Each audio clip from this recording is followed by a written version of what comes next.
There is a lot to love about Nana.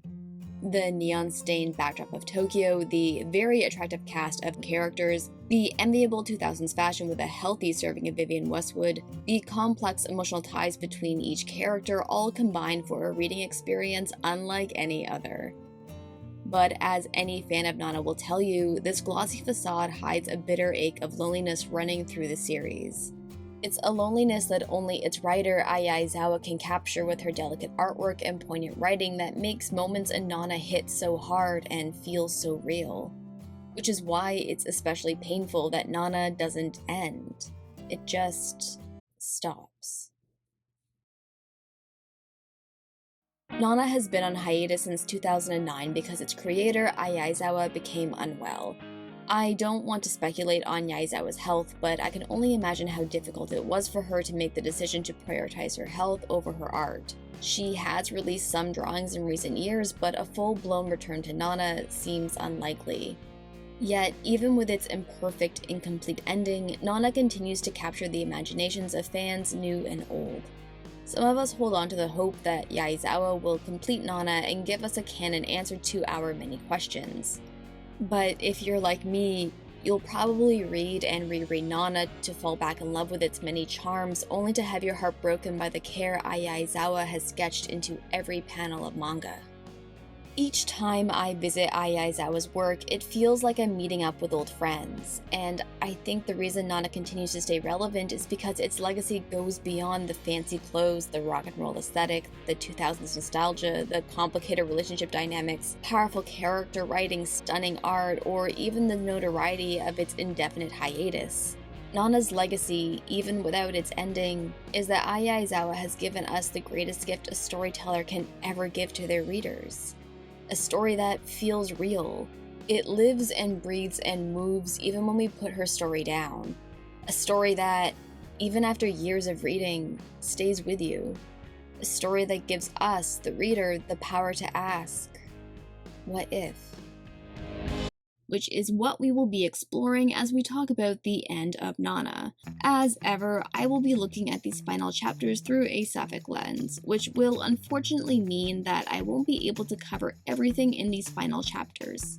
There will be spoilers abound, so if you haven't read the end of Nana, I recommend you do that. I also recommend you check out my previous videos so you have a grasp on the concepts and themes this video series has been following. So now that we're all on the same page, which is chapter 59, it's time to put on your best Vivienne Westwood and raise your strawberry glasses as we immerse ourselves in our mutual sorrows by exploring the end of Nana. During Ren's absence, Nana goes through the process of unpacking and setting up their home when she comes across something very special. The strawberry glasses she bought to replace the one she broke. And lucky for her, the perfect occasion to surprise Hachi is just around the corner. The strawberry glasses hold a deep symbolic meaning for both Nana and Hachi. They were the first things they bought for the apartment, and Hachi has taken special care of them to make sure they didn't break. It's my personal belief that these glasses are symbolic of Nana and Hachi's relationship. When the first glass breaks, it is by accident, much like how Nana and Hachi's relationship is damaged through a series of circumstances and miscommunication. Nana then deliberately breaks the second glass so they can be together, shattered in the form of a heart, which I speculate symbolizes that Hachi's accidental pregnancy and marriage to Takumi has broken Nana Osaki's heart. It also works in a queer reading that Nana and Hachi are two broken people because they are not living in the truth of their queer identities and denying their love for the other, instead to be defined by their traumas which bind them to the men in their lives. Hey Hachi. I was like that cheap glass. I was too weak to accept you as you are. It's just that I preferred the pain of breaking into pieces and the loneliness I felt from losing everything. I was too fragile. It's not your fault. If my speculation is correct and the strawberry glasses represent Nana and Hachi's relationship, then the new set of glasses Nana bought to replace the one she broke should symbolize a new beginning in their relationship. As Hachi walks up the steps to apartment 707 to do some routine maintenance, she sees that the dining room table is set with two strawberry glasses. She rushes over and reads a note from Nana, wishing her a very happy birthday and promising she will be there to celebrate at 10. So AB put that non-alcoholic champagne on ice. I just love that the moment Ren and Takumi are out of town, Nana and Hachi start flirting with each other. But in all seriousness, I think the choice to have the strawberry glasses replaced on Hachi's birthday is especially sweet because, if you remember, Nana and Hachi first met on Nana Osaki's birthday. So I get why Hachi is so emotional over these glasses. Nana's birthday gift to Hachi is a new beginning in their relationship, a new start for both of them. I feel this point is driven home when Nana says that the things that stress her out haven't changed, those things clearly being Ren, but she finds herself needing to change because she doesn't want to lose anything. If we go by the visual language of the manga, we see Nana turning at the lights and everyone flicking their lighters on to wish Hachi a happy birthday. Nana smothers herself between Junko and Kyosuke, Hachi's oldest and dearest friends, so she can take in Hachi's delighted expression as she beholds the cake she had specially ordered. On it is Nana's pet name for her, Hachiko, the visual language thus telling us that what Nana is afraid of losing is Hachi. As the night rolls on, Nana observes Hachi socializing with everyone and realizes she doesn't know a whole lot about Hachi's life, and it's because she never asks about it. Nana draws direct parallel to her relationship with Ren. With both Ren and Hachi, she feels distance because of her personal discomfort discussing two topics, Trapnest and Takumi. Nana recognizes that her hatred for Trapnest and Takumi is actually driving a wedge in their relationship. So to remedy this distance, Nana resolves to call Hachi and Ren more often and to center them in the conversation. Of course she calls Hachi first because she needs that shot of dopamine from her girlfriend before dealing with her fiancé. This goes over very well with Hachi, who is surprised to hear from Nana so soon, and is even more surprised that Nana called just to check in with her and say hey. Nana talks with Misato, who is now her assistant, about getting a phone so she can call Ren. Misato suggests a phone that matches with Ren, but Nana is resistant to that idea. We then see Nana come to terms with some of her unhealthy attachment behaviors. She resolves that they don't need to have matching things or to be the same, however, it won't make her feel more connected. This is accompanied by an image of the broken strawberry glasses. This monologue helps us to give context for why Nana puts such an emphasis on having things match. Nana and Ren share matching clothes, matching piercings, matching phones as a means to stay connected to one another even when they don't speak or see each other for days, months, even years at a time. This longing for connection also applies to Hachi. Nana and Hachi not only share the same name, the same birth year, moved to Tokyo on the same day, and lived in apartment 707, they have matching engagement rings and, of course, the strawberry glasses to symbolize their connection. However, in this monologue, Nana seems to admit to herself that these symbols of love, these matching things, are superficial means of staying connected. Thus why she's changing herself to have a more open way of communicating with Ren and Hachi. You can absolutely read this as Nana prioritizing her platonic relationship with Hachi over her romantic relationship with Ren because female friendships are valuable and important. Though I find how Nana explicitly draws parallels to her relationship with Ren to her relationship with Hachi noteworthy. It's because Nana realizes the flaws in her relationship with Hachi that not only inspire her to improve her communication skills, but inspires her to make those same changes in her relationship with Ren. Nana also tries to stay connected with Ren and Hachi through matching objects. She also identifies the barriers in her relationship with Ren and Hachi as Takumi and Trapnest. Which is curious because Nana is treating Hachi more in line with how she treats Ren rather than her friends. Specifically, Yasu, who has a past romantic relationship with the lead singer of Trapnest and her musical rival, Reira. Yasu is also friends with Takumi and was the one who persuaded Ren to leave Blast for Trapnest in the first place. When Trapnest first approached him with the offer, he turned them down. Then Takumi called and asked me to talk to Ren. I'm the one who persuaded him he should go for it. But he still feels like he abandoned us. But what truly pushes this into queer territory for me is that as this chapter comes to a close and snow begins to fall, Nana reflects on her idea of feeling at home. Her inner monologue tells us that she always felt out of place, like everywhere she lived wasn't her home.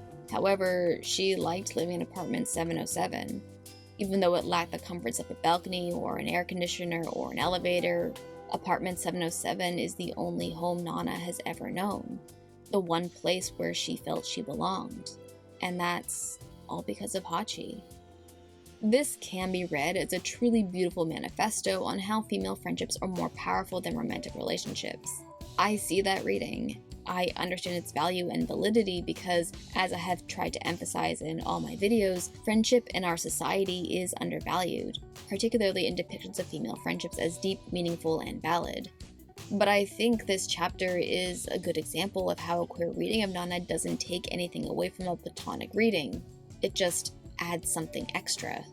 Nana striving to feel connection through matching things, seeing how she fails to connect with Ren but does connect with Hachi with ease, how we see Nana's character develop through her desire to be closer to Hachi, Nana's realization that her only home is with Hachi. A queer reading of Nana's monologue reveals how Nana's love for Hachi isn't just infatuation, it isn't just romantic or sexual or platonic. It's every kind of love rolled into one, which inspires Nana to understand herself more through Hachi's love, opening Nana up to finally feeling at home with herself. And I think a lot of queer folks can resonate with the feeling that home isn't necessarily a physical place, but allowing yourself the grace to just exist as yourself. Which I think is such a lovely sentiment about the queer experience because it isn't oiled around love or romance or even consummation of a relationship, but in understanding yourself by loving yourself. And as the narrative shifts from Nana Osaki back to Hachi, we will see how Nana's feelings toward Hachi aren't one-sided. Ever since Nana and Ren's relationship became public knowledge, the tabloid magazine Search has been trying to capitalize on the national interest surrounding Nana by investigating her past. The writers and editors of Search hope to give Nana the same sympathy treatment as Ren by publishing a story about her shitty childhood and how she overcame all this adversity to become a punk rock goddess. You ought to be thanking me, Nana Osaki. It'll be the ultimate battle of the bands. Search was able to locate Nana's mother, Misuzu, who now works at a restaurant that is owned and operated by her new husband. Misuzu's new family now consists of a stepson from her husband's previous marriage and a daughter she shares with her husband named Misato Yuhara, who is a huge fan of Blast and Nana in particular. Search approached Misuzu and even tried to bribe her to get the scoop on why she abandoned Nana, but Misuzu insisted that she is not Nana Osaki's mother. We come to understand that Misuzu's lie is a bid to protect her new family from not only the press, but the truth about how she abandoned an illegitimate daughter. In fact, Misuzu has kept it a secret from her family that Nana Osaki is her daughter to further hide her shameful past. Now, Misato Yuhara. That name might sound familiar. You remembered my name! You remembered that I'm Misato! So, the Misato we met at the beginning of the series, the superfan of Nana, isn't actually named Misato Yuhara. Something Yasu clues into early on.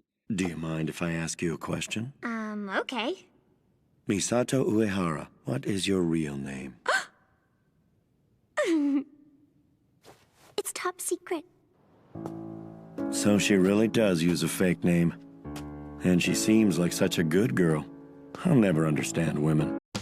Our Lolita Misato, who is now working as Nana Osaki's assistant, is actually named Mai Suzuki. She is the granddaughter of the man who took Nana Osaki's grandmother, Mayuki, as a mistress and gave her the money to open her restaurant. Mai learns about her grandfather's affair through diaries he kept. Mai became obsessed with Nana, almost like a reader becoming obsessed with a character in a novel. This obsession deepened as Mai became a fan of Blast. She adopted the alias Misato Yuhara so she would feel closer to Nana, getting caught up in a one-sided fantasy of pretending to be Nana's little sister. It's a whole thing. But back to Misuzu and the real Misato. A reporter from Search magazine approaches Hachi, revealing that they have found Misuzu where she works, and that she has properly raised a stepson and another biological daughter. But Hachi has grown wise to these tabloid trolls, and promises to do whatever she can to stop the story from going to print. The reason, though not stated, is for the sake of protecting Nana from the revelation that her mother is capable of being a good parent. She just didn't want to be a mother to Nana. The reporter makes Hachi feel as though there's nothing she can do about the story going to print, saying Hachi is a no-one who is married to a celebrity and is friends with Nana. But this is all a plot to goad Hachi into speaking with Misuzu, since it is obvious to the reporter that Hachi does have a special connection with Nana and might talk Misuzu into giving her side of the story to the press. And his plan works. Kinda. Hachi refuses the reporter's words to be true, that she's a nobody who thinks she's a somebody because she's positioned herself around famous people. So to prove to herself that she is a somebody, and the reason she's a somebody is because of her connection to Nana, Hachi spends Christmas Eve in Osaka tracking down Misuzu. An interesting observation about this scene is how it's juxtaposed between Yasu telling Mai that he logicked together that Misato Yuhara and Nana Osaki shared DNA, and how it won't just be a problem for Nana if her family registry becomes public knowledge. The insinuation being that although Nana will be devastated, this news will have a huge impact on Mizuzu's family life and especially Misato, who is just a teenage girl that likes a band and loves her family. Maybe a little too much. But Yasu, who we know likes to pull strings from behind the scenes, could never do what Hachi intends to do. Hachi finds Misuzu and even catches a glimpse of Misato. She knows there's no mistake. Both Misuzu and Misato look so similar to Nana. Misuzu is absolutely Nana's birth mother, and Misato is Nana's half-sister. Hachi takes Misuzu aside and implores her to give her side of the story to the tabloids rather than having them publish whatever they want. But Misuzu tells Hachi that there's been a mistake, that she doesn't want anything to do with Nana Osaki and dismisses whatever search might publish as lies. Hachi tries to explain that even if they publish lies, it will still cause damage in not just Nana's life, but Mizuzu's life and Misato's. But Misuzu tells Hachi that this isn't any of her business and she is inconveniencing her, so goodbye. Hachi is shocked Misuzu is choosing to remain ignorant rather than protecting her daughters. As Hachi returns home, she's confronted by the reporter. He tries to get Hachi to tell him what Misuzu told her, but lets it slip that Takumi struck a deal with Search to stop the story about Ren and Reira having an affair. But because Hachi doesn't know about Takumi's deal with Search or that her marriage was essentially a business transaction to produce good publicity, the reporter's attempt to pump Hachi for information fall flat. Despite Hachi's efforts, Search runs the article, revealing that Misuzu abandoned Nana but is now living a comfortable, normal life as a loving mother of two working at a restaurant in Osaka. Hachi monologues that she might not be able to give Nana happiness, but what she can offer is to share in her sadness. If only Nana would let her. The sad sapphic is such a staple in media where up until a few years ago, women who love women usually end up dead or miserable. So condemning oneself to perpetual sadness as a sign of devotion is just classically sapphic. And I think it pairs so well with the imagery of the broken strawberry glasses. Nana and Hachi are broken, shattered, incomplete, but together they at least share in a broken, shattered, incomplete love. Good. Now they're together. I'm not sad anymore. In these chapters, Hachi's quest ends in failure, but it leads Hachi to an important realization. Hachi just wanted to be close to Nana, which is why she tries to be her knight in shining armor and protect her in ways that are typically masculine. Hachi's sneaky sleuth work to persuade Misuzu into offering some kind of sympathy story to the press is literally what we see Yasu doing with Mai and Shion. And Hachi trying to barter with Search to kill one story in favor of another is what Takumi did with the story about Ren and Reira. However, none of those tactics play into Hachi's strengths. Hachi's power doesn't come from manipulation or smooth talking or throwing around her power and wealth and influence. Hachi's power comes from her pure-hearted emotion. So Hachi's willingness to share in Nana's sorrow just to be close to her is such a profound, intimate, passionate expression of love that is pretty on par with how love between two women was expressed in the 2000s. It is enough for Hachi to just be with Nana so she never feels lonely. Hachi feels useless for not being able to stop the article from running and worries how the article will affect Nana. She stays up all night so she can take the first train to Nana's apartment. When she arrives, Hachi learns Nobu is already there consoling Nana and starts to question how useful her being there will be. However, not even the fear and embarrassment of facing Nobu can scare Hachi away. Nana is totally blown away by how Hachi came all the way from her parents' place just to make sure she was okay, which makes Hachi realize that there was something more important she needed to do. She didn't need to stop the story about Misuzu from going to print to prove the value of her connection to Nana. All she had to do was stick by Nana's side. And I really think that's the important lesson that comes out of this whole shitty situation.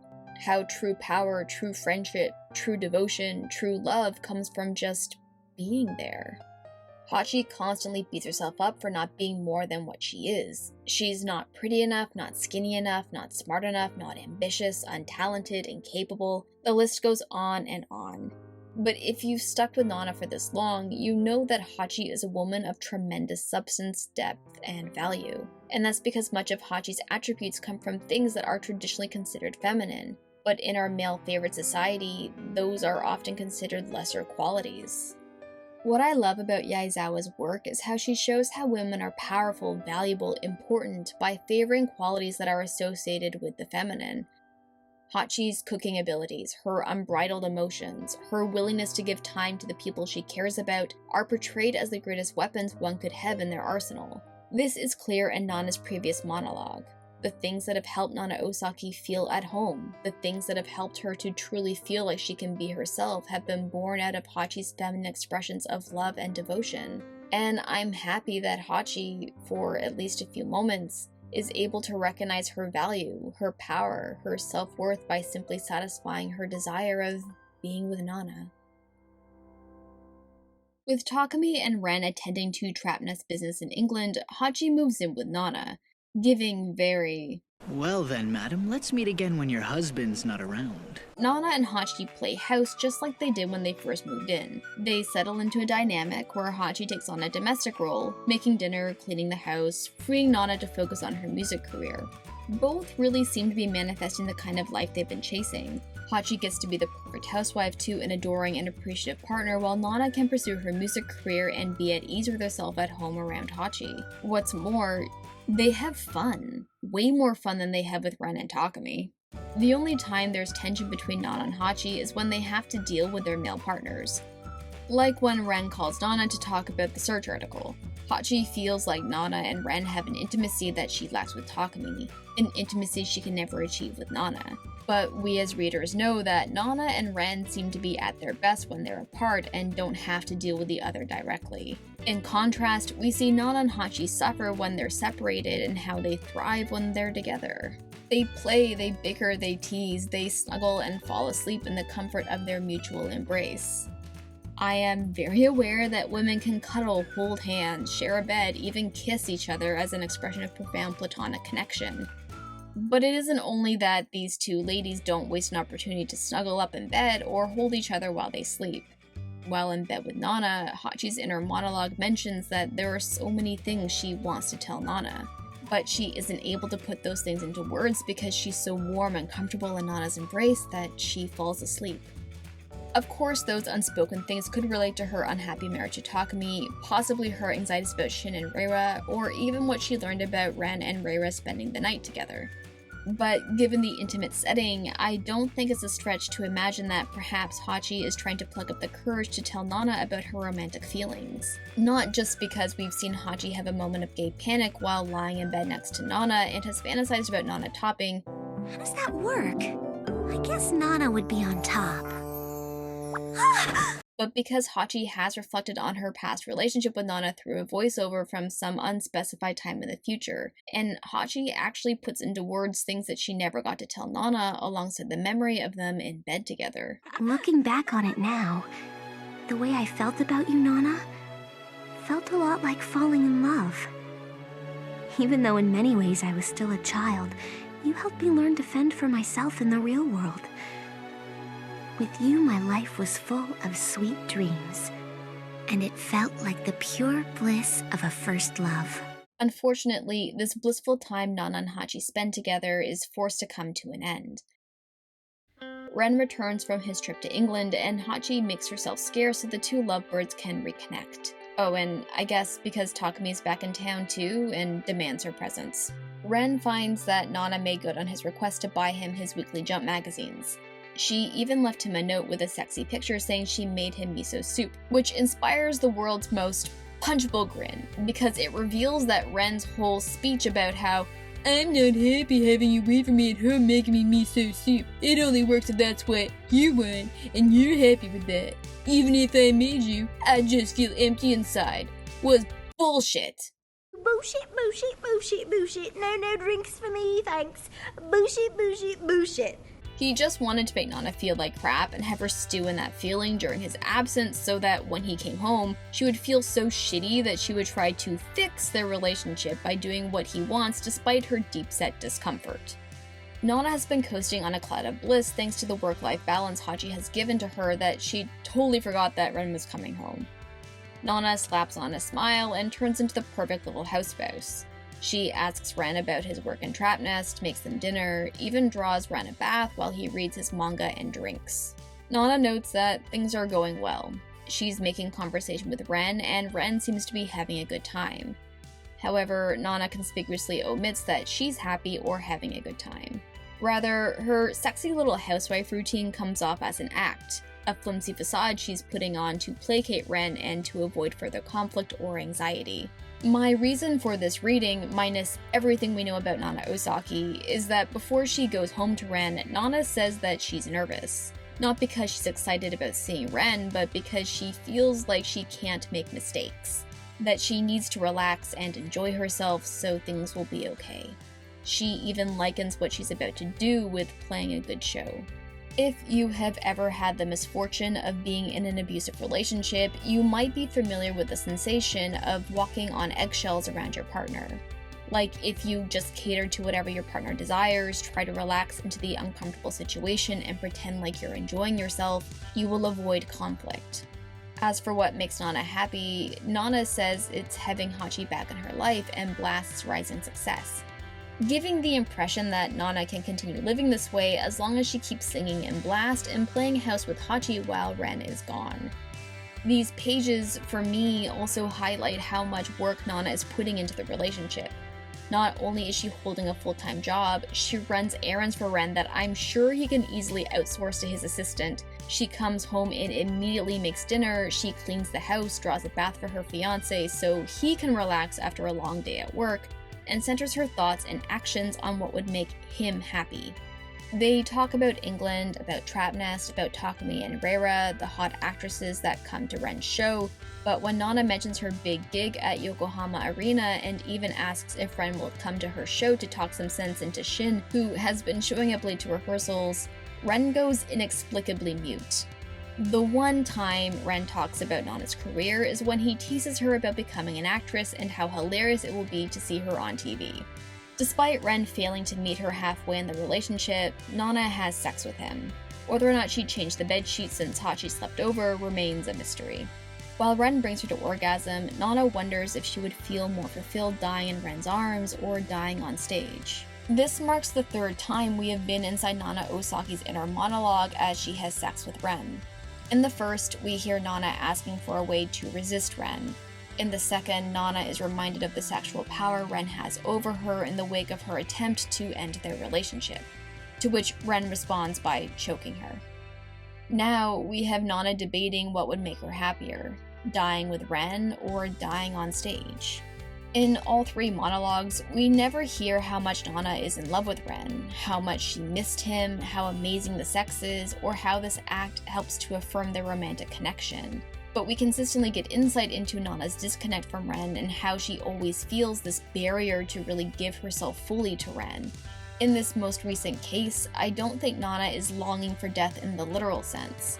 Instead, her query is where her desires truly lie, with Ren or with her music. It's been Nana's central struggle, how her passion for music bleeds into her passion for Ren. And sadly, how these two things are at odds with each other. Ren was a glamorous, bright light shining into my boring, mundane world. But no matter how hard I tried, he always seemed to be out of my reach. I know I'm harping on issues and Nana and Ren's relationship rather than the queer aspects of the story, but I feel the need to take this time because of the argument I see that Nana can't be queer because she loves Ren so much and seems to enjoy sex with him. To which I'm like, where? What? Show me. Where is this love? I can't see it. I can't touch it. I can't feel it. I can hear it. I can hear some words, but I can't do anything with your easy words. Once again, Nana finds herself at a crossroads in her relationship with Ren. She's in conflict with her past feelings for him, the obligation she feels towards staying in their relationship, of fulfilling his desires to gain his approval, and the pressure she feels from work, friends, and the media to stay with him, and questions if she is truly happy with this arrangement. And unfortunately for Nana, the universe is about to give her an unsolicited answer. Blast is set to play a huge stadium show at Yokohama Arena. It will mark the beginning of Blast's tour, and they will play to their largest crowd ever. We know this is a big deal to Nana. She's been aching to play live, and the rehearsal proved that she's ready to rock a stadium crowd. But in a shocking turn of events, Shin gets arrested hours before the show. Nana worries they will have to cancel not just the show, but the entire tour. In a fit of desperation, she calls Ren and begs him to take Shin's place on bass. Not permanently, just for that night so they can buy time and figure out how to move forward with the rest of the tour without Shin. Even Yuri mentions it's a cool idea if Ren played in Blast, and the good press would definitely appease Gaia and Cookie Music. But Ren isn't turned on by the idea, quipping that if Gaia is done with Shin for getting arrested with pot, they would do worse to him. Nana questions what he did that's worse, and Ren is honest about his addiction to cocaine and that the reason he can't fill in is because he started an in-treatment rehab program. Just kidding. Ren tells Nana shit and says she should lay low until the scandal blows over. Nana rebuffs Ren's advice and says, "Why do I have to lay low when some idiot made this mess?" And that Shin doesn't deserve to be in Blast after getting arrested and compromising their tour. Ren remarks that he wouldn't want to play with someone who is so quick to toss aside a friend and bandmate, and abruptly ends the call. So, I can accept that Ren is under no obligation to fill in for Shin or to help his fiancé, but Ren definitely has some self-interest in not just refusing to fill in for Shin, but to then shame Nana for even entertaining the idea of replacing Shin. Because I'm fairly certain that Ren isn't concerned with Gaia, who isn't even the agency that represents Trapnest, would think if they found out about his cocaine addiction. Rather, when he hears Nana saying she wants to replace Shin because he got caught smoking pot, the thing Ren really fears is if Nana would replace him as a romantic partner if she found out he was using cocaine. A few chapters later, we get some commentary from Miyu, who says that Nana was selfish for making this request to Ren. Miyu's logic being that Ren wasn't betraying Nana and Blast by choosing Trapnest. He was just picking the most successful route, and Nana has no right to think of Trapnest as competition because it must really stress Ren out, fueling the narrative that Nana is a hysterical bitch and yay for Ren for putting her in her place. But ever the contrarian, I disagree. When Ren left for Trapnest in Tokyo, Nana accepted that it was the best choice for his career. However, the way Ren told Nana about this huge life decision is absolutely a betrayal of her trust and of the life they built together. I'm not mad at Ren for what he did, and I really don't want to badmouth him. But what happened was Ren decided to quit playing with Blast and join Trapnest without discussing it with Nana and me first. The only person he talked it over with was Yasu. So at the time I felt totally betrayed. It was a real shock. The band was everything to me, and I felt like he was saying we weren't good enough for him. Plus, I guess I was jealous. Nana and I knew the opportunity was too good for him to turn down, and we didn't want to stand in his way. We had to respect what the offer meant to him and his career, so we accepted his decision. I think it was the best thing for him. But Nana? Well, Nana could have gone with Ren, but she had too much pride to simply be the girlfriend of a big rock star. I think that's the main reason why she's so focused on becoming a successful musician. She's determined to be as big or even bigger than Ren and Trapnest. Play better than Ren. All right. Sometimes it's hard to watch her struggle with that. And I'm sorry, Miyu, but Ren's last-minute departure from Blast did hold them back because it gave Nobu, Yasu, and Nana this huge handicap of either finding a replacement or going bust. You can always find new members for the band in Tokyo. Let's see how far we can take this thing. I'm not saying it's gonna be easy for us to go pro, but it's gotta be worth a try. And you know, with your voice, we can make it. Okay, it's not the best voice in the world, but it's got this unique, cool, husky quality to it. The heart pumps until it dies, trying to blood, the heart is wide. I think we can do it, so I say let's go for it. Besides, I don't want to play for any other singer. Yasu feels the same way. He's ready to quit for good if you leave. Don't say that. Huh? Those were the words I wanted to hear from Ren. Furthermore, when Nana called Ren about filling in for Shin, she did not ask Ren to leave Trap Nest. She didn't ask him to leave an important work engagement, to travel a great distance to fill in for Shin, or to prioritize Blast over Trap Nest. She asked Ren if he could fill in for one night when he was just chilling in Reira's hotel room a few blocks away from the venue. There is no conflict of interest here. Nana did not give Ren an ultimatum, throw any shade, try to manipulate him, or inconvenience him in any way. So, at the risk of sounding like a heartless person, I don't think Nana was acting selfish for prioritizing Blast over Shin or was possessive of Ren in this moment. She was just asking her future husband for help when her career was in crisis. And I can sympathize that after Nana and her bandmates put in all this work to get signed by a major record label, had their reputations dragged through the tabloids, did all these talk shows and events to promote Blast, rehearsed like mad, to have all that disappear because your bassist got arrested for smoking pot? Yeah, I'd be pissed, and I would be scrambling to find a way to salvage the fate of my band. And before anyone sounds off in the comments, I just hate her! You suck! I agree that Shin is a victim of Ryoko, the woman he got arrested with, who groomed him to be an underage male escort and introduced him to drugs. Pretty lonely without you around here, Ryoko. That's sweet. You ever thought of adding the art of sweet talking to your resume? Or maybe it's just something you learned from me. I appreciate everything you've done for me. Thanks to you, business is booming. Oh, I turned an angel into a little devil. However, Nana doesn't know this detail about Shin. All she knows is that Shin has been slacking off recently, sleeping in, and seemingly not taking Blast's success seriously, all accumulating in him getting arrested on the first night of their tour for smoking pot. So, while my heart bleeds for Shin, my heart also bleeds for Nobu, Yasu, Nana, all the people at Gaia like Ginpei and Mai who have worked to support Blast's success, all of the Blast fans who paid to see them in concert. All these people are now suffering the consequences, and Nana is trying to find a way to make that suffering a little less painful. Yes, she's not being totally altruistic. Nana does want to become a successful singer, but I don't think classifying her behavior as selfish and unreasonable is a fair assessment of the situation. Ren tells Reira that Nana has issues with him, which Reira correctly points out that Nana will have more issues if she finds out he's drinking in her hotel room while her career is in freefall. Ren reflects on the moment Nana said she doesn't want him to write songs for anyone but her, which enlightens him to how he is tired of catering to Nana. That is not correct. I'm not saying this to be anti-Ren. I think Ren is a well-written character and paints a deeply troubling yet accurate portrait of bad boy rock stars and the toxic qualities they impose on their super talented, more attractive, and often underappreciated female partners. Ren has a lot of positive qualities. He's attractive if you're into that kind of thing. He's talented, and Ren gave Nana the greatest gift of all, the platform to sing in a band and freely express herself through music.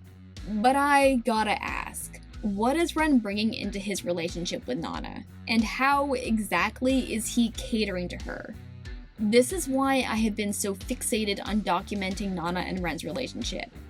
Bitch, I got the receipts. Receipts! Proof! Timeline! Screenshots! Everything! Exhibit A. Yes, Ren did ask Nana to sing in Blast, and in doing so helped give voice to her innermost desires, inspired her to refine her raw talents, and gave her something resembling a family by making her the matriarch of Blast. But Ren did all this because he wanted a hot lady singer to complement his guitar playing. He was motivated not to support Nana's creativity or talents, but his own talents and ambition. Hey Nobu, you want to be in a band? Huh? What do you mean, Ren? You're in a band. We decided to break up. Those guys really suck. They'd be okay if they spent more time practicing and less time bitching and moaning whenever we rehearse. Losers. I'd like to get a girl on vocals. I'm sick and tired of guys who can't sing worth a damn. Yeah, I agree. Obviously, we want a girl who can sing, but it'd be a bonus if she looked good, too. Nobu, a woman. Go find us a woman. Exhibit B. Ren will dip in and out of the relationship whenever he wants, without notice, often at Nana's inconvenience.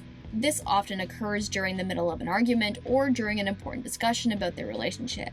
I worked hard manual labor jobs instead of going to high school, so I've got some money saved up. I'd be fine with us having 1 or 2 kids. It might be fine with you, but it's not with me.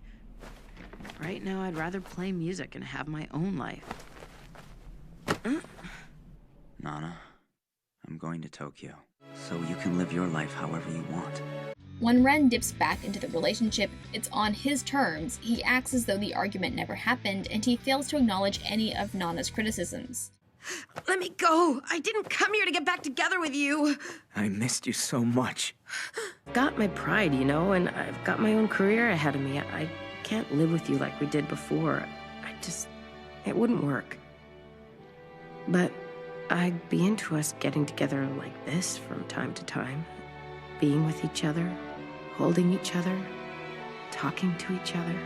This makes Nana feel like her issues with him aren't valid, which forces her to be the only one to make changes in the relationship, even though it means catering to his needs while her needs are ignored.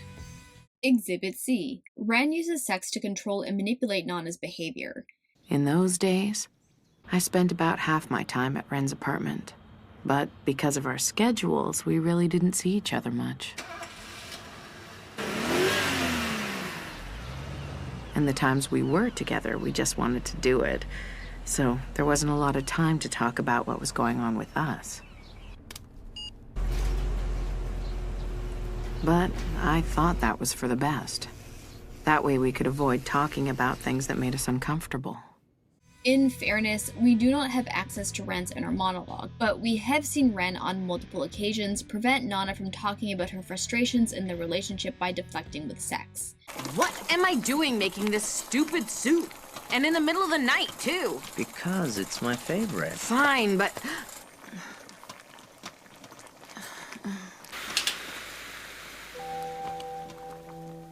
So now, how do I control your heat? You can't. It just won't work for us. If we can't always be together, it'd be easier to just end it. I'm sure he'd feel the same way if I asked him. What is it? Just say it already. I feel like I'm gonna suffocate to death. Marry me.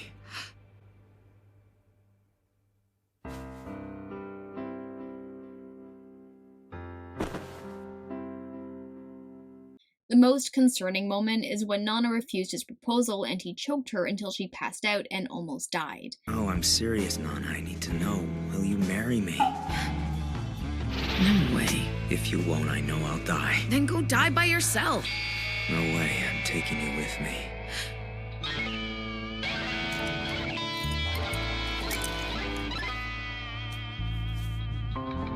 Then just kill me.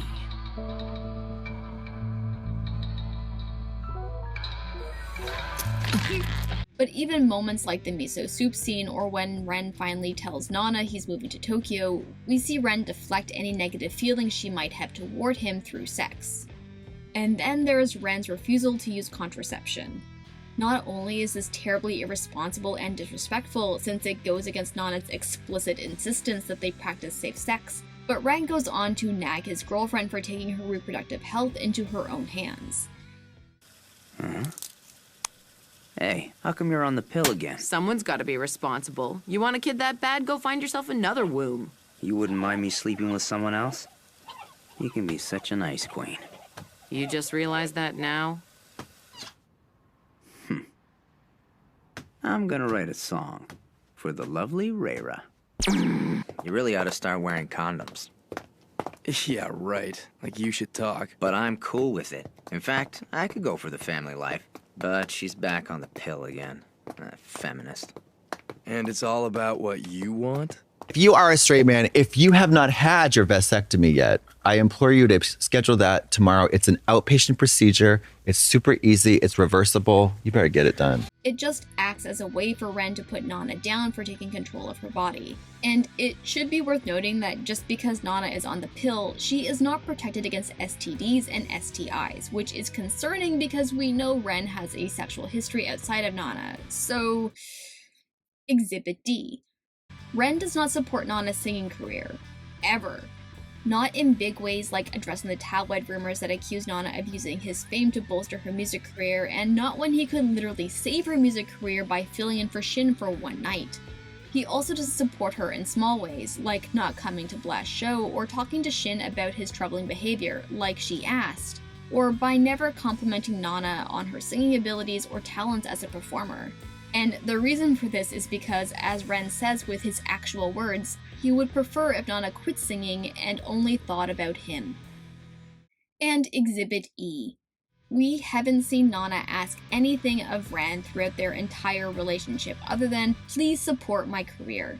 She doesn't ask him to get back together, to be faithful to her, for them to live together, or to get married. She doesn't expect him to financially support her. She never asks him to buy her things like her beloved Vivian Westwood. And although she holds animosity towards Trapnest, Nana never stops Ren from pursuing opportunities and success with Trapnest. But the one time she asks a favor of him, something that would help validate that he does care about her, that he does support her career, that he does think she's talented, Ren says no and that he's sick of catering to her? Whatever, you're such a loser. So, no, Ren, you have never catered to Nana. In fact, we've seen quite the opposite. Nana consistently caters to your needs despite how uncomfortable she feels. But you know, maybe I'm being too hard on Ren. Maybe I'm missing all the times he catered to Nana. Maybe he really does support her music career and he really loves her. In this horrible situation, there is a silver lining. Nana is offered the chance to go solo. This would mean putting Blast on hold while the scandal with Shin fades into the background. Becoming a solo artist is a daunting idea. For Nana to let go of Blast means letting go of Yasu and Nobu and Shin, of the band she created with Ren, of standing on her own as a singer. Nana isn't initially won over by this proposition and struggles with the feeling that she's being abandoned. But Hachi's words of encouragement push Nana to build a newfound confidence in herself and to become more self-reliant. She agrees to go solo, only because she plans to make so much money for Gaia that they can't say no when she makes a humble request, that her follow-up album is a Black Stones album. These chapters are a lot, but I think Yaizawa gives Nana such a lovely narrative arc. While we have seen Nana's relationship with Ren center itself around destruction, Nana and Hachi's relationship has always been centered on self-improvement. And once again, we see how Hachi keeps Nana's dream of becoming a singer alive. Nana promises to not only sing for herself, but for Yasu, Hachi, and her greatest comrades. This is accompanied by images of Nana and Hachi lighting fireworks after the typhoon, where she memorably declared, Everything you do blows me away, just like that typhoon. I feel like a teenage boy falling in love for the first time. I can't fight this anymore. I think I'm gonna burst. Which really gives the vibe that this time, Nana isn't just moving forward with her dream of being a singer, but with these feelings she has for Hachi. And unlike before, where she backed away from Hachi after Ren reduced her feelings as a sex thing, Nana now boldly declares that she will be alright, that she will survive and succeed. Nana and Ren do not speak. She has no desire to meet up with him and moves out of their shared apartment. Rather than staying at the dorms with Yasu and the gang, Nana returns to apartment 707. We see that Hachi clues into the notion that perhaps Nana considers Trapnest her enemy because she betrayed Nobu for Takumi. Hachi says that she wants to do something for Nana, but it's not because she wants to be forgiven for her betrayal. Hachi looks at Nana's hand, at the engagement ring that matches hers, and believes that Ren probably feels the same way. Hachi resolves to show Nana her love by becoming the glue that will get Nana and Ren back together. She makes a chocolate cake for Nana to give to Ren on Valentine's Day, because in Japan, just like in the West, on Valentine's Day, chocolate is given to your sweetheart as a sign of affection. I love that we see Takumi getting up and yelling at Hachi for not waking him up on time for work, only to realize his pregnant wife ditched him on Valentine's Day with a passive-aggressive cake to eat on his own. As Hachi runs around Tokyo killing time until Nana is finished with work, she gets a call from Ren. Hachi thinks her grand plan is coming together and tells Ren to come see Nana at apartment 707 at around 7 o'clock for a romantic Valentine's Day surprise. But Ren is unmoved by the invitation and tells Hachi to tell Nana that he's busy with work, even though he's not. Ren explains that he isn't mad with Nana, which he shouldn't be because Nana didn't do anything wrong.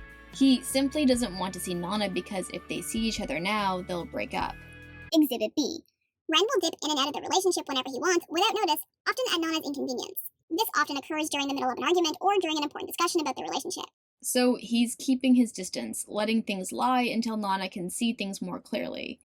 This makes Nana feel like her issues with him aren't valid, which forces her to be the only one to make changes in the relationship, even though it means catering to his needs while her needs are ignored. He ends the conversation by asking Hachi to take care of Nana until he decides to fetch her. It's a bold strategy, Cotton. Let's see if it pays off for him. Hachi realizes that Nana and Ren are so in love with each other, so attached that when they're together, they collide and break. And part of that is true. We have seen that Nana and Ren's relationship is truly at its best when they're not together, but Hachi is holding on to this idea that Nana and Ren are in love. The biggest problem in this relationship is that they're too in love. As the chapter ends, Hachi tells us why she wants to see Nana. I'm not gonna lie, I don't know if this is from Hachi's POV as a 21-year-old or as a 27-ish year old, but I don't think it really matters. Hachi says that she wants to see Nana not because she wants to be forgiven, but because she still loves Nana. That's all.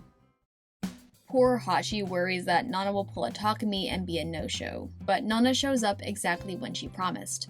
They bathe together, which isn't a romantic thing in and of itself, especially in Japan where communal bathing is widespread. However, Ai Aizawa herself in volume 7.8 tells us that bathing together is to make yourself naked, meaning you are not only physically naked, but bathing together makes it easier to reveal yourself and speak about difficult topics. Hachi, quite notably, felt uncomfortable bathing with Shoji, and Takumi only revealed parts of himself during his bath with Hachi to manipulate her, saying that he loves her so she will break up Shin and Reira and to stay with him after his abusive outburst at Nana's engagement party. As for Nana, the first time we see her bathing with Ren, they talk about their meet-cute and Nana's tragic history with her mother, which does show an intimacy between her and Ren, like two broken people who found each other and became whole again. However, this scene is especially heartbreaking on a second viewing because we recognize that during this intimate moment, Ren was withholding information from Nana about his intention to quit Blast, play with Trapnest, and to move to Tokyo. The second time Nana and Ren bathe together is when they reunite after their 2-year break. Ren reveals how he started playing guitar, and Nana reveals that she doesn't want to get back together with him right now because she wants to focus on her career and a relationship with him will never work. But she's open to them hooking up from time to time, and maybe when she's old and has abandoned her aspirations of being a singer, will she return to their old apartment and be with him like they used to? Which I think reveals quite a lot about Nana's true feelings about Ren. If the years go by and we both turn 40 and we're still single, Will you be my backup wife? a girl always dreams of hearing those words. Yes, yes, a million times yes. We see Hachi constantly barging in on Nana during her bath time bubbly fun, at first because she's afraid apartment 707 is haunted and she wants to sleep in Nana's bed. Although Nana kicks Hachi out, she acquiesces to her request in some of the most sapphic scenes in the series. Hachi barges in on Nana in the tub again when she worries she missed a call from Ren, to which Nana agrees to return the keys to Ren's apartment and padlock in her first of many attempts to end the relationship. We then see Hachi joining Nana in the bathtub after she and Nobu first kiss. A scene I find curious, since after sharing a kiss with Nobu, Hachi rushes home to Nana so they can share an intimate moment. In the flash forward, Hachi isn't reflecting on her grand romantic overture with Nobu, but on this quiet, intimate moment with Nana. Perhaps because, if we are to believe what Ai Aizawa says about the symbology of the bathtub, it is in the bathtub opposite Nana where Hachi has felt she can truly reveal herself. That brings us here, to Valentine's Day, where Nana and Hachi soak in a warm bubble bath when Hachi reveals that things between her and Takumi aren't perfect and she isn't happy in the relationship. This is the first time Nana actually hears from Hachi that she's discontented with Takumi. Upon hearing this, Nana declares she wants to eat Hachi's cake, the chocolate cake Hachi brought over. And Hachi, I think this look says it all. Although Hachi intended for Nana to give the cake to Ren as a token of her love, she's okay with the two of them eating it because she did end up making the cake for Nana. So when we see Nana and Hachi sitting at the table eating the chocolate cake Hachi made for Nana on Valentine's Day after sharing a bath, I don't think it's a stretch to interpret this as Nana accepting Hachi's token of love. But strap yourselves in because Yaezawa is about to crank the queerness up to 11. Hachi considers moving back to apartment 707 so she can live with Nana again, at least until Ren comes to get her.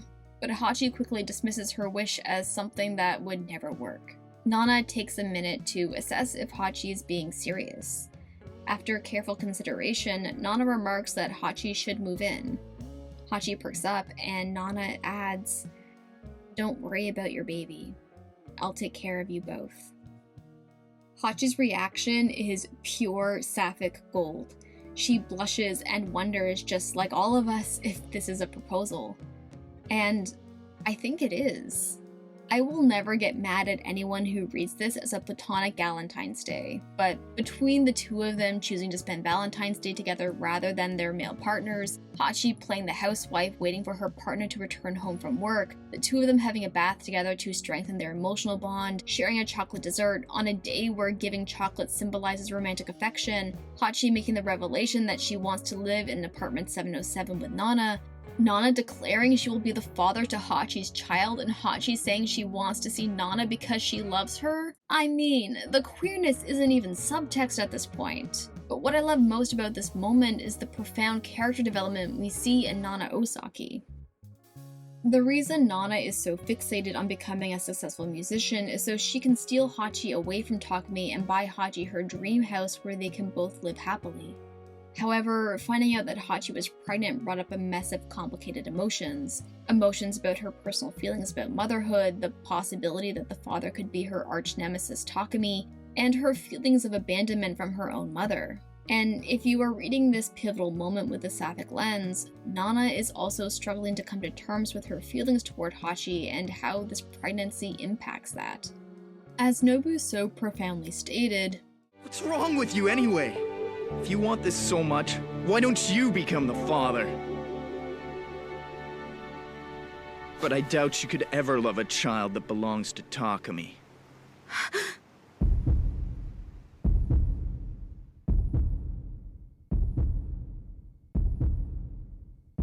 There's no way I could. Nana was too weak in that moment to accept Hachi or the idea of being a father to that baby. But now, she's not. See? Progress. But this moment of clarity, where both women reveal their desires and are willing to take this giant leap of faith that will forever change their lives, is interrupted by Yasu. First, I kind of love how when Yasu announces himself, both Nana and Hachi look like they were caught doing something naughty. I also love how petty Nana is by telling Yasu she has no chocolates for him, and how peeved she gets when Hachi gives him a piece of her cake. But Yasu is a man on a mission to drag Nana back to the record label's dorms. Nana is resistant to this idea, saying that she wants to live in apartment 707 because if she is going to become a solo artist, she wants to begin this new phase of her musical career in the place where she got her start. Hachi recognizes that the move to apartment 707 was symbolic, a way for Nana to start over. I will even go a step further and suggest that there are parallels to Nana in apartment 707 and Ren's attachment to his apartment with Nana. Ren sees his apartment with Nana as the place where he got his start, which is why he still keeps it. However, Nana doesn't share Ren's sentimental feelings about their first place together. Apartment 707 is where she got her start, the one place that has felt like a home because Hachi was there. Yasu tells Nana that she can't start over, and does she really think that she came all this way on her own? Which, is kind of a dick move, because Yasu is not only poo-pooing Nana for making decisions for herself, he's telling her she's being selfish, foolish, and burdensome for wanting to live in apartment 707. All qualities Nana doesn't want to impose on the people she cares about. I also have to question Yasu's motives here. He claims apartment 707 isn't safe because of the paparazzi, which is a valid concern, but I also wonder if he's afraid of the paparazzi snapping photos of Nana and Hachi being, friendly. We also can't ignore that Yasu is invested in where Nana lives because of his loyalty to Ren. Ren, you don't have to worry. I'm not gonna steal Nana from you. I guess you wouldn't, since I can remember. You've always given me whatever I wanted. But you also look down on me and it pisses me off. This is what happens when you're not with Nana. You become so unstable. And she's the same way. And since Nana isn't living with Ren, Yasu wants to keep an eye on Nana. Like, I recognize that Yasu has good intentions, but I also think he needs to take a step back and let these women run their own lives. But Yasu, as always, gets his way. Hachi returns to Shirogane and Nana lives at the dorms. Nana continues to keep her distance from Ren and focuses on her music career. She even welcomes Shin back to Blast in a scene that, every time, forces me to put down my tankobon just so I can applaud her character development. It seems like Nana is on a good path. She goes on a publicity tour to promote her solo album, and she and Hachi talk quite a bit on the phone. Nana's birthday, which falls on the same day as the day they met, is on the horizon, so Nana and Hachi plan to meet up for a lover's rendezvous. There's this sense that Nana is going to turn all this tragedy into a triumphant new beginning, but life has a funny way of never turning out exactly how you imagined it. While Nana is thriving, things aren't so hot over at Team Trap Nest. Without Nana at his side, Ren's substance abuse reaches new levels of dependence, to the point where he feels he can't play guitar anymore without a bump of cocaine. Reira and Takumi have an affair, leading to Reira needing to take a break from Trap Nest to reconsider if continuing in the band is something she wants to do. Ren rallies to get the band back together, only stopping to pick up his birthday present for Nana. He drives off in a white wall of snow in the dead of night with the intention to talk Reira into returning to Trap Nest. He clocks the paparazzi following him and speeds up. As he passes his old apartment, the place where he got his start, the place he wanted to settle down and retire, the radio crackles that the next song has been massively requested by fans who want to see the band return. Black Stones. Ren mistakes a stray cat on the windowsill for Nana. He loses control of the wheel. He crashes and collides into his apartment building. He does not survive. Takumi and Hachi are the first to learn of Ren's passing. As the news starts to spread, there is a mad dash to get to Nana before she hears about Ren's death on the news, or worse, have the news break during one of her radio interviews. Ginpei keeps Nana entertained in her hotel room. Nana holds out the hope that Hachi will knock on her door so they can celebrate her birthday and their anniversary. But it's Yasu who knocks at the door. There is no exchange of pleasantries. No idle chit-chat to help cushion the blow. Yasu tells Nana without delay.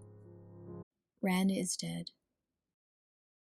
Nana can't quite process the information. She plummets into denial and says she needs to work. When it becomes clear that everything has been cancelled because of this unforeseeable tragedy, Nana goes catatonic. She doesn't speak. She doesn't cry. We aren't given that much entry into Nana's thoughts during this time. What Nana does tell us is that when she heard that Ren died, her world suddenly stopped. As I reflect over their relationship, something that stands out to me is how Nana has centered her whole world around Ren. Ren wasn't just her one and only lover, her family, her antagonist, her friend. Above all else, Ren was the spark that inspired Nana to live as her true, authentic self. Nana's whole identity, from the way she dresses, to pursuing her career as a professional musician, to her bid to be independent, all stem from Ren. The conflict being that while Nana wanted to be like Ren wanted Nana to be his. Complicating this further is that although Ren inspired so much of her identity, he could never fully accept her as her own individual person. Now that he's gone, Nana is left completely empty. She doesn't know who she is without Ren or what she hopes to become. Her goals and ambitions have orbited around Ren to such a degree that now that he's gone, all the things Nana has built for herself now seem pointless. It isn't only that Nana has lost Ren as her partner, her friend, her family, she has lost a part of her identity. When it comes time for Nana to see Ren's body, her legs give out before she even enters the building and Yasu has to carry her inside. Ren's body was so damaged that the coroner covered his face. Nana just looks at Ren's hands, the one thing Ren protected during the accident, the thing he has to thank for his success as a guitar player. In his hands is a Trapnest guitar pick. A reminder to Nana that, in the end, she and Ren never truly valued the same things. Ren didn't die with her or even for her like he had promised. He died for Trapnest. The situation becomes even more fraught when Ren's assistant, Kishinoda, reveals that he recovered something from the car wreck. He apologizes for opening it, but he confirms it's Ren's birthday gift for Nana. But Nana can't open it. She gets up, walks to the couch, and silently lies with her back facing everyone in the room. Hachi observes that Nana is unable to face reality now, but Hachi promises Ren that she will help Nana accept his love. We have come to the place in the story where we run out of chapters that have been officially adapted and translated into Takugan. Ren's death is tragic. That word gets thrown around a lot, but for me, it isn't simply that Ren's death is sad. What makes his death tragic was how it was so easily avoidable yet inevitable. It feels cruel, not because of Ren's abrupt exit from the series, but because of the huge emotional burden Nana Osaki is forced to carry. Nana never gets closure in her relationship with Ren. She never sorts out her feelings for him, she never comes to terms with the codependent, toxic, and often abusive elements of their relationship. She's never able to reconcile her desire to gain his approval with her desire to break free from him and exist on her own terms. As everyone around Nana starts to deify Ren as a fallen rock god, as everyone looks at Nana as this tragic heroine who has lost her one true love, Nana is forced to keep the reality of her relationship with Ren, all the dark, troubling, disturbing realities about their relationship, to herself. After all, saying anything remotely negative about Ren after his untimely passing would be blasphemous. Nana is left in this vulnerable place. How does she move on from Ren? What does her life look like now that she isn't constantly trying to define who she is through Ren? How will his death shape her love of music? How will she reconcile her feelings toward a man who brought her so much joy yet so much pain? Although we don't get any solid answers to these questions, there are chapters that have been published in Cookie magazine that fans have translated which might give us a little peek into what Nana Osaki's life will look like without Ren. Nana is taken back to the dorms. She doesn't go to the crematorium, or attend the ashes ceremony, or board the yacht Cookie Music rented to scatter Ren's remains. Yasu presents Nana with what remained of Ren's ashes and implores her to take possession of his body. Nana takes a break from being mute to tell Yasu she doesn't want the ashes and to scatter them in the sea. Nana's behavior might come off as bratty and cold. I think a lot of readers sympathize with Ren's untimely death, so seeing Nana behave in this way seems cruel. What I will say is that I've been in Nana's situation. I know how it feels when the person people want to remember isn't the person you knew. Grief is difficult. Everyone copes with it differently. But Nana isn't just grieving the death of her fiancé. She's grieving the death of someone who abandoned, neglected, and abused her in the name of love. It's hard to wrap your head around that kind of relationship, let alone grieve. Nana is sent into a panic, not because she has to face the reality of Ren's death, but that Hachi is lying about being at her side. But Hachi does arrive and sees that Nana is hyperventilating. Shin and Nobu explain that they need to use the paper bag to help Nana breathe, that she'll be fine after a while, and this has worked out in the past. It's the first time Hachi has seen Nana like this and is rattled by how weak Nana is in her arms. She and Nobu try to get Nana on her back to help her breathe, but Nana keeps clinging to Hachi. Hachi worries she can't do anything, that she's useless. She thinks about the things heroes do in romance stories. Although they are unrealistic, Hachi knows that one's sorrows cannot be alleviated by a paper bag. Like a prince reviving a princess from their frigid sleep, Hachi breathes life into Nana with a kiss.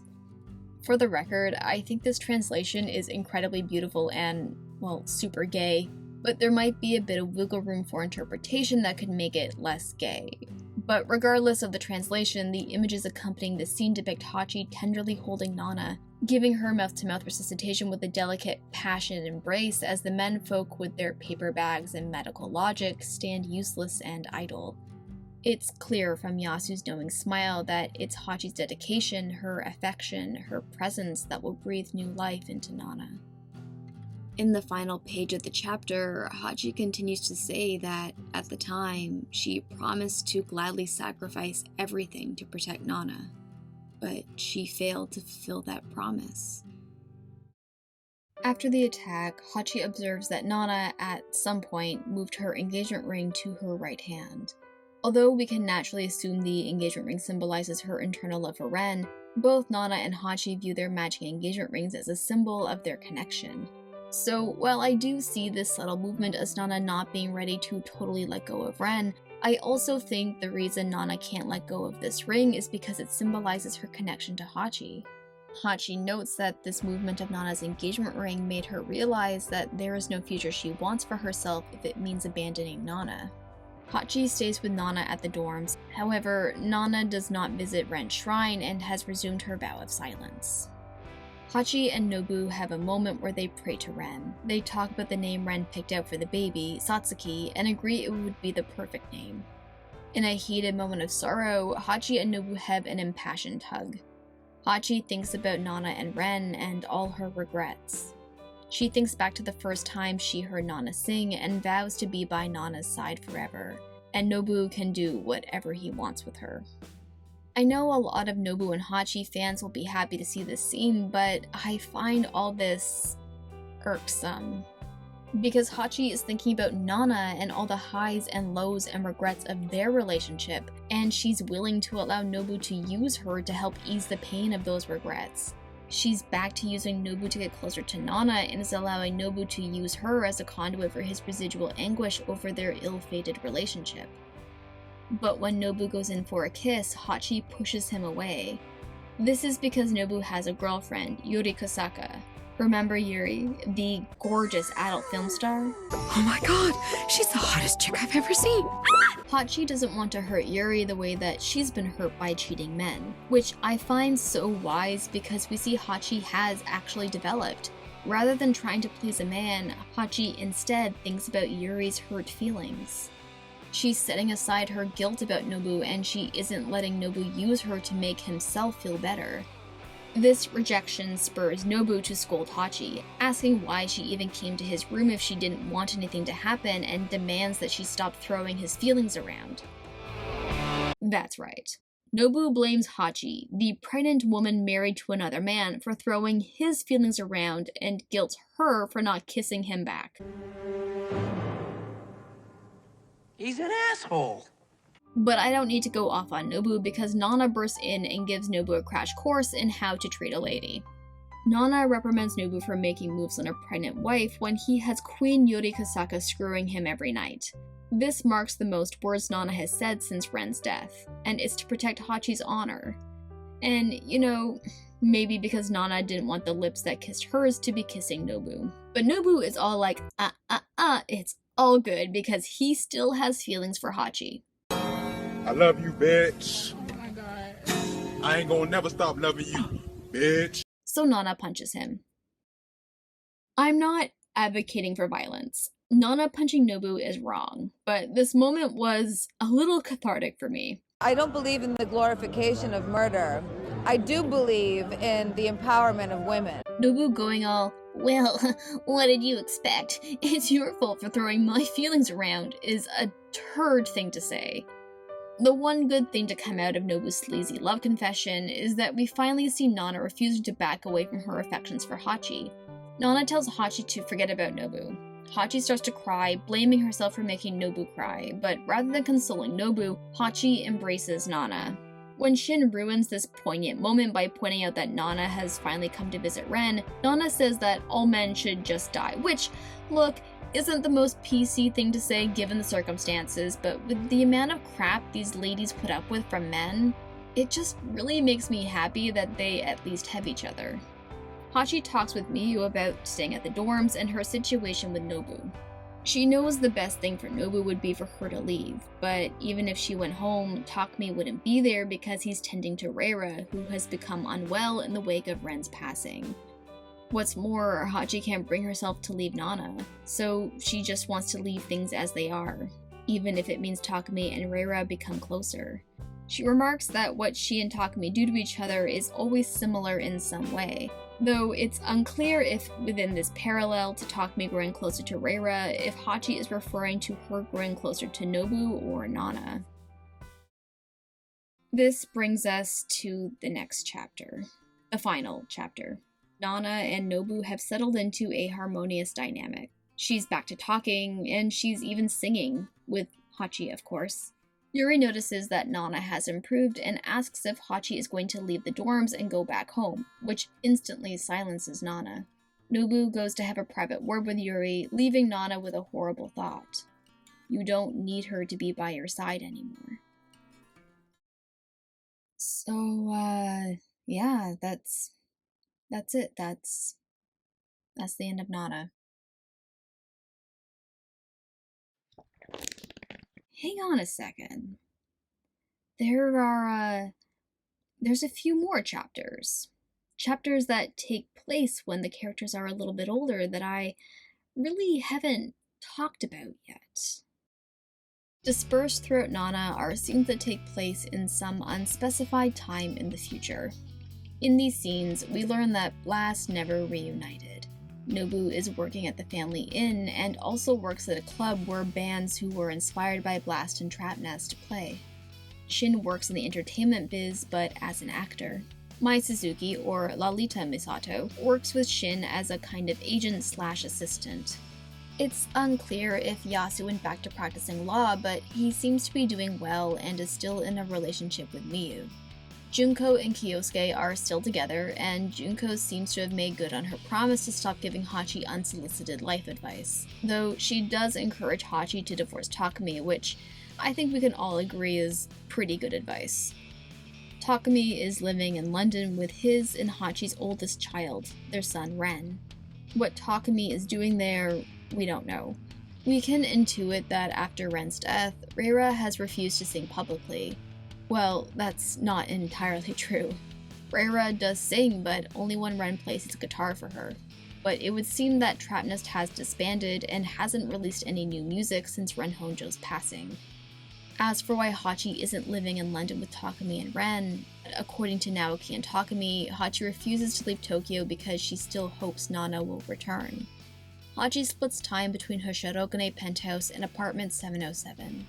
She works part-time and is a full-time mom to Satsuki. In some of the final scenes of the manga, we see Hachi and Satsuki praying for Ren on the anniversary of his death. Hachi knows that Satsuki is praying for the four of them to live happily together.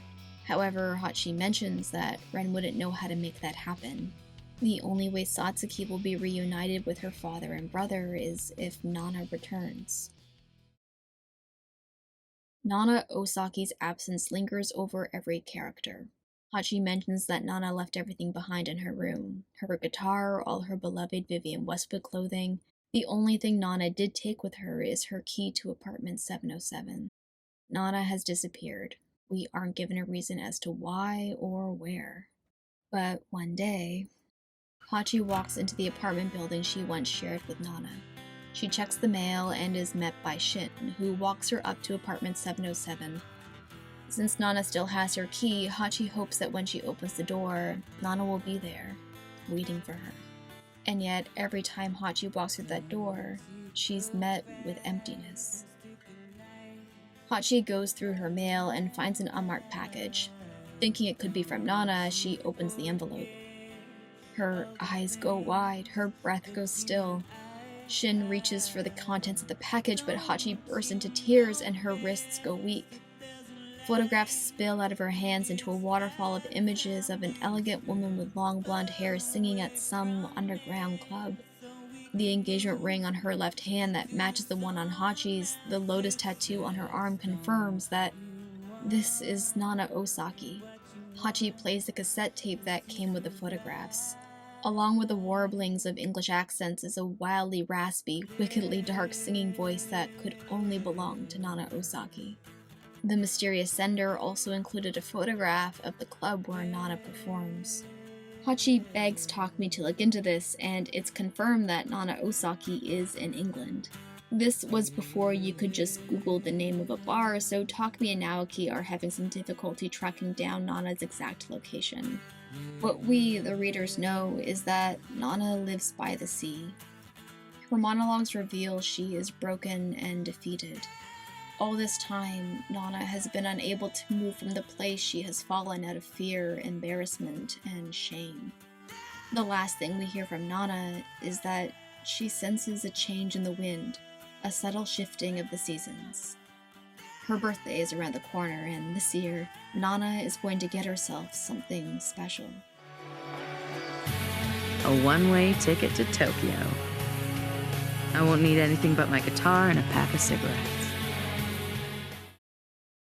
I have no idea how Aizawa intended to end Nana. I don't know why Takumi is in London with Naoki and Reira. I don't know how things shake out with Reira and her screwed up love triangle with Shin and Takumi. I have no idea what's inside that damn box Ren got Nana for her birthday. I have no idea why Nana left Tokyo, and I don't know why she's singing in some dingy bar in England. But there are some things I kinda suspect Yaezawa intended to explore. At the end of chapter 83, Shion reveals that Misuzu, Nana's mother, is open to meeting Nana. Given how Nana's relationship with her mother, or lack thereof, has been a source of trauma for Nana throughout the entire manga, I believe Yaezawa intended this meeting to occur. However, in typical Yaezawa fashion, I suspect this moment won't give Nana closure or repair her fractured relationship with her mother. The reason Misuzu has opened herself up to seeing Nana again is because she's seen the damage she has caused by keeping secrets and abandoning her family after Misato, Nana's half-sister, runs away from home. So it all feels very on brand if Misuzu intends to perhaps apologize to Nana for abandoning her but will not offer Nana entry into her new family, all in the name of protecting herself and Misato from further scrutiny from the media. Although Nana has been historically dismissive and disinterested in her mother, I imagine Nana would agree to this meeting because it's my belief that Nana Osaki, at this point in the story, is pregnant with Ren Honjo's child. The period math between when Nana and Ren last had sex to when she makes note that she forgot to take her birth control pill checks out with the early stages of pregnancy. The fact Nana makes specific mention that the shoju she's drinking burns her stomach and that she doesn't need her birth control anymore are particularly suspicious. I also cannot fathom why Yaezawa would include this panel only for it to be meaningless. We know how meticulous Nana is with her birth control, so to draw explicit attention to Nana forgetting to take her pill only for nothing to come of it would be such a bizarre red herring. Then there is the Satsuki complication. We don't know how far into the future these scenes take place from the story proper, but Yasu makes a comment that Satsuki is 6 years old, giving the impression that at least 6 years have passed. Since Hachi makes a comment that Ren is Satsuki's older brother, we can deduce that Ren is the child Hachi was pregnant with in the story proper, which raises a question mark over Ren's age, because while it is possible that Hachi got pregnant right after giving birth to Ren, I'm not totally convinced there's a large enough age gap between them given their size and mannerisms to justify a second pregnancy, especially when Hachi and Takumi haven't exactly been physically intimate in their marriage. Even though Junko jokes that Satsuki has Hachi's DNA because they share an obsession with pretty boys, this comment is clearly meant in jest, and I don't think knocks out the possibility that Satsuki is Nana Osaki's biological daughter. Because if you know families with adopted children, you know those children become little mini-me's of their parents. So, under these tragic circumstances where Nana is feeling particularly vulnerable, where an abortion would be literally killing the last living part of Ren, where the state of her music career is totally up in the air, where she is longing for some kind of connection, I can see Nana going against everything she's ever thought she knew and have this child, even though it threatens to be the final nail in the coffin of her solo career. I understand that it might feel especially cruel to have Nana become pregnant with Ren's child after Ren has died, but I actually think this was something foreshadowed. I have kind of a weird question. I don't really know much about maternal instinct or any of that kind of stuff. Are all women supposed to have it? Well, I like to think so. It's part of what makes us women. However, just because it exists, that doesn't necessarily mean it manifests itself the same way in all women. I'd say that applies to most things. It's one of those internal responses that arise depending on your circumstances. So, right now, if I got pregnant with Ren's child, I might want to keep it? Even though it would throw a huge wrench in my career. And I'd do that not because of Ren, but because of my maternal instinct. I don't buy it. And this is where we get into conspiracy theories based on very little evidence in the story, but it's my belief that Nana was offered an opportunity to revive her music career. So Nana left Satsuki with Hachi with a promise to return when she became the world's greatest musician with enough money to get a big house by the sea for her, Hachi, Ren, and Satsuki to live.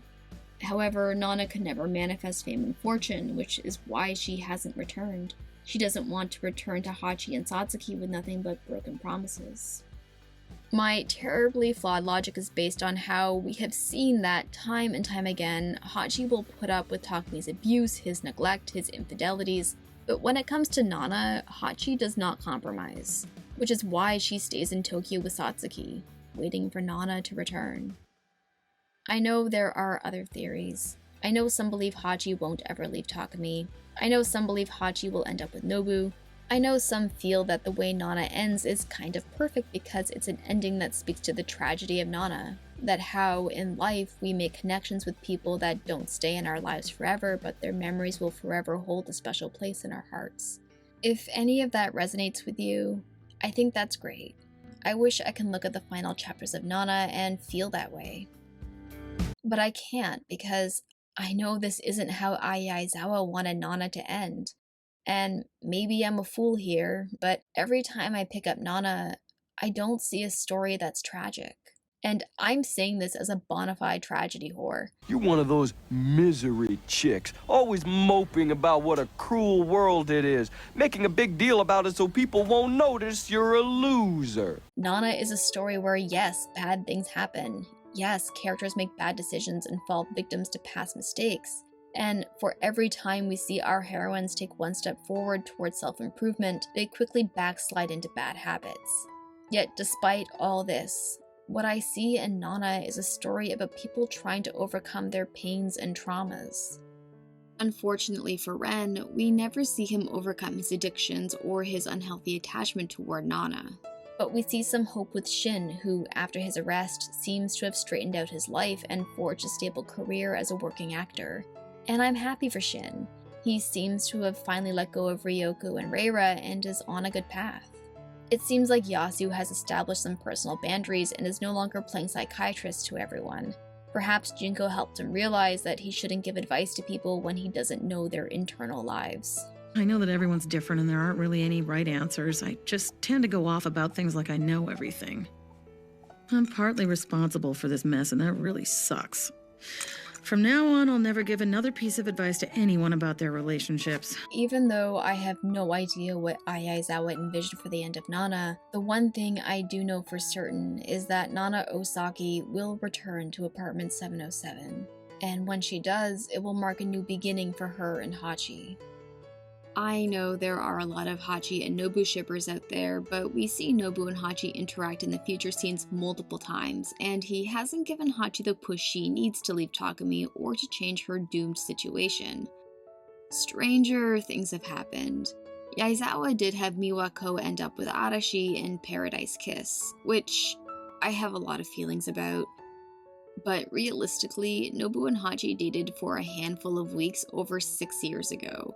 And there were so many hurt feelings between them that even if they were able to leave the past in the past, it seems they're doing better as friends than they ever were as a romantic couple. Throughout the series, we see Hachi harboring regret over how she ended things with Nobu, but we never see her longing to get back together with him. And for anyone who argues that Nana is a story about how platonic love is more important than romantic love, There you go. This would be a valuable takeaway for both Hachi and Nobu, since they have struggled with only seeing the opposite sex as potential mating partners. And it would be a positive and, quite frankly, rare depiction of how men and women can be friends. I also think Hachi will end up leaving Takumi. This isn't just wish fulfillment on my part. Nana is a story that explores how female traumas affects the pursuit of happiness well into your adult life, which is why it's hard for me to imagine Hachi staying anchored in a relationship with someone who perpetuates her cycle of trauma. Call me crazy, but I believe Hachi has the strength of character to become more than the sum of her scars. I don't want to be a burden to anyone! I'm 20 years old and I need to know I can look after myself! I want to be a strong role model for girls to look up to! Please, you have to understand! You have to understand that that's what I want for you too. This is also why I feel like Nana Osaki is destined to return. Nana Osaki will break her cycle of trauma, the abandonment from her mother and her inability to truly connect with people. And through Nana Osaki's return, Hachi will be empowered with the courage, hope, strength, and love Nana has always inspired and finally break her cycle of trauma by leaving Takumi. As for Nana Osaki, I just want her to heal, to realize her self-worth, and to forge an identity for herself outside of her mother's abandonment and outside of Ren Honjo. And I think a beautiful conclusion to her character arc would be for her to realize that fame, fortune, and all its friends never really mattered. All she ever wanted was Hachi. That the only thing Hachi ever required of her was to be there for her, and how she's finally ready to let Hachi be the heroine of her story. For all these reasons, I feel in the deepest depths of my cold little heart that everything in Nana has been building toward Nana and Hachi living together in apartment 707 with Satsuki and Ren. And they were roommates. Oh my god, they were roommates. Because Nana was never about Nana Osaki and Ren Honjo living happily ever after, or if Hachi would pick Nobu or Takumi. Nana was always about the unshakable love between Nana Komatsu and Nana Osaki. And while I respect that love can be interpreted as how the power of female friendship is more powerful than romantic love, a queer reading of Nana offers something equally valuable, equally important. It's a bittersweet reminder of how it's never too late to be the person you were meant to become, that love isn't so finite and fragile and foolish, that love is something infinite, strong, treasured, that it's never too late to come home, that everything we thought we lost all those years ago is still within our grasp. All you have to do is ask, what if?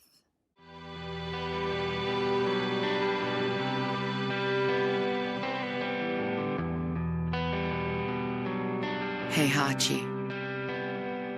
No matter how much or how often people hurt each other, loving someone is never a waste. That love letter you left for me back then, I still cherish it. Well, we did it. Working on this video series has been a blast, pun intended, so thank you for hanging in there over these 4 videos. I also want to thank everyone for watching, commenting, liking, and subscribing. If you want to keep in touch between videos, feel free to cruise by my Instagram and give some love to my kitty cat Zelda and Caramel. Until next time, stay beautiful. Yeah.